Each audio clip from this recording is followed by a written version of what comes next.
ಎಲ್ರಿಗೂ ನಮಸ್ಕಾರ. Welcome back to my channel. ಇವತ್ತು ನಾನೊಂದು ಪ್ರೋಟೀನ್ ಲಾಡು ಮಾಡೋದು ಹೇಗಂತ ಹೇಳ್ಕೊಡ್ತಾ ಇದ್ದೀನಿ. ಅದಕ್ಕೆ ಬೇಕಾಗಿರೋ ಇಂಗ್ರೀಡಿಯೆಂಟ್ಸ್ ತೋರಿಸ್ತಾ ಇದ್ದೀನಿ. ಮೊದಲಿಗೆ ಕಡಲೆ ಬೀಜನ ಹುರಿದುಕೊಂಡು ಸಿಪ್ಪೆನ ಬಿಡಿಸ್ಬಿಟ್ಟು ಇಡಿ. ನಾನಿಲ್ಲಿ ತೋರಿಸ್ತಾ ಇರೋ ಲೋಟದಲ್ಲಿ 4 ಲೋಟ ಕಡಲೆ ಬೀಜ ತಗೊಂಡಿದ್ದೀನಿ. ಅದಕ್ಕೆ 1.5 ಲೋಟ ಬೆಲ್ಲ ತಗೋಬೇಕು. ಇದೇ ಲೋಟ ನೋಡಿ. ನಿಮ್ಮ ಮನೇಲಿ ನೀವು ಯಾವ ಥರ ಅಳತೆ ಮಾಡ್ತೀರಾ 4 ಲೋಟಕ್ಕೆ 1.5 ಲೋಟ ಬೆಲ್ಲನ ಸೇರಿಸಿ ಸ್ವೀಟು ಕರೆಕ್ಟಾಗಿ ಆಗುತ್ತೆ.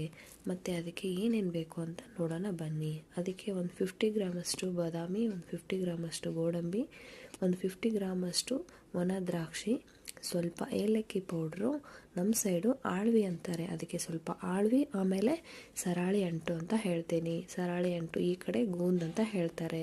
ಒಂದು 100 ಗ್ರಾಮಷ್ಟು ಉತ್ತುತ್ತಿನ ಬೀಜ ತೆಗೆದುಬಿಟ್ಟು ಈ ಥರ ಚಿಕ್ಕ ಚಿಕ್ಕದಾಗಿ ಕಟ್ ಮಾಡಿಕೊಂಡು ಇಟ್ಕೊಳ್ಳಿ. ಒಂದು ಕಬ್ಬಿಣದ ಬಾಣಲೆಯನ್ನು ಇಟ್ಕೊಳ್ಳೋಣ. ಅದರಲ್ಲಿ ಗೋಡಂಬಿ ಮತ್ತು ಬಾದಾಮಿನ ಸಣ್ಣ ಉರಿಯಲ್ಲಿ ನಿಧಾನವಾಗಿ ಫ್ರೈ ಮಾಡೋಣ. ಹೇಗಂತಂದರೆ ಸೀದೋಗಬಾರ್ದು, ಸುಮ್ಮನೆ ಫ್ರೈ ಆಗಿರಬೇಕು. ಫ್ರೈ ಮಾಡಿ ನಾವು ಮಿಕ್ಸ್ ಮಾಡೋದ್ರಿಂದ ಅದ್ರ ಜೊತೆ ಚೆನ್ನಾಗಿ ಬೆರೆತ್ಕೊಳ್ಳುತ್ತೆ. ಮತ್ತು ಗೋಡಂಬಿ ಬಾದಾಮಿ ಹಾಕ್ಬಿಟ್ಟು ಈ ಥರ ಲಾಡು ಮಾಡಿ ಮಕ್ಕಳಿಗೆ ಕೊಡೋದ್ರಿಂದ ಮಕ್ಕಳಿಗೆ ಬ್ರೈನ್ ತುಂಬ ಡೆವಲಪ್ಮೆಂಟ್ ಆಗುತ್ತೆ.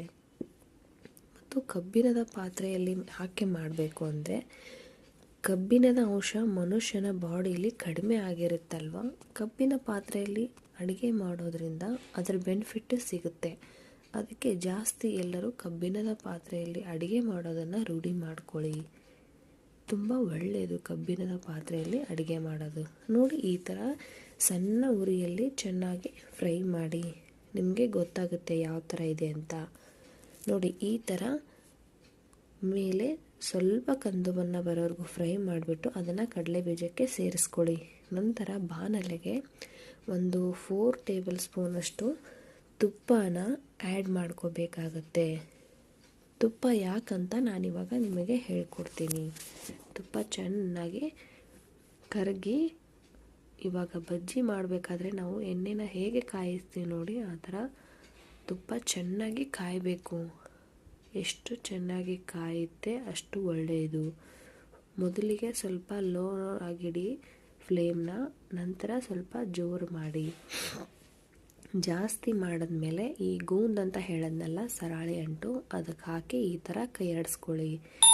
ಕೈ ಆಡಿಸ್ಕೊಂಡ್ಮೇಲೆ ಅದು ಒಳ್ಳೆ ಅರಳುತ್ತೆ ಹೂವಿನ ಥರ. ನೋಡಿ, ಈ ಥರ ಅರಳಬೇಕು ಅಂದರೆ ಇದು ಆಗಿದೆ ಅಂತ ಅರ್ಥ.